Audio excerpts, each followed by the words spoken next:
Salut tout le monde, bienvenue sur cette nouvelle vidéo. Aujourd'hui je vais vous parler du livre Harem d'Eric Costa. Vous le trouverez en version électronique chez Amazon. Ce roman raconte l'histoire d'Ameyal, une jeune fille dont le village est mis à sac par les Aztèques. Faite prisonnière, elle se retrouve enfermée dans un harem. Comment est né ce livre? D'où lui est venue l'idée? J'ai posé la question à son auteur, Eric Costa, contrôleur aérien dans le civil. Il nous raconte la genèse du projet. J'ai fait une école d'écriture sur Bordeaux. J'ai fait 3 ans d'école, 2 ans qui étaient vraiment denses, où j'ai appris vraiment tout ce qui est dramaturgie, en gros comment raconter une histoire. Et pendant ces 2 ans, il fallait qu'on ait plusieurs projets.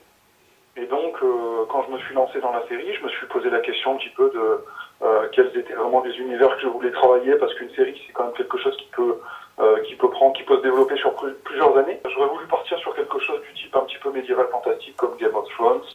Finalement, Eric va choisir le Mexique ancien et l'Empire aztèque sur les bons conseils d'une amie et d'une anecdote en particulier. On a parlé d'abord du Japon médiéval, et puis ensuite elle m'a dit mais tu sais, dans le cadre de mes études à l'école du Louvre, là on est en train de travailler sur les Aztèques, et c'est assez intéressant. Et elle m'a raconté une petite anecdote, c'était qu'en fait l'Empire aztèque dominait plusieurs cités-États, et ces cités-États étaient redevables d'un tribut qui devait payer donc du coup à la capitale, Mexico Tenochtitlan, et parfois étaient organisés des razzias dans des villages pour récupérer soit des esclaves, soit des bijoux, des plumes ou des choses comme ça, des marchandises. Et donc là, en fait, j'ai eu l'idée d'une histoire qui partait de ça, qui partait d'une razzia avec un enlèvement d'un jeune garçon qui serait du coup amené à se venger. Au final, le jeune homme est devenu une jeune fille, Ameyal, une héroïne téméraire, impulsive et effrontée.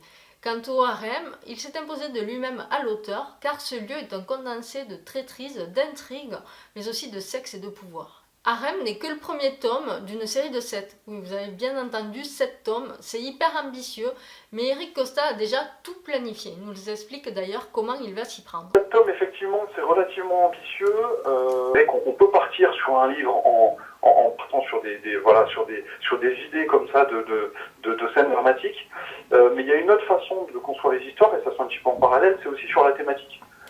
Et la thématique, ça reflète directement, on va dire, le message qu'on veut faire passer à travers le livre, et ça reflète directement, du coup, le héros de l'histoire. En fait, le héros va apprendre, d'une certaine manière, des choses au long de l'histoire. Il va partir d'un état initial, il va arriver à un état final. Et moi, si tu veux, ce que j'ai fait, c'est que j'ai pris l'état initial, j'ai regardé quel état final je voulais pour mon héroïne, et j'ai défini, pour sa progression, pour qu'elle puisse arriver à cet état final, de son état intérieur à elle, 7 grandes étapes. Du coup, par 7 livres, il est possible d'ailleurs qu'il y en ait un en plus.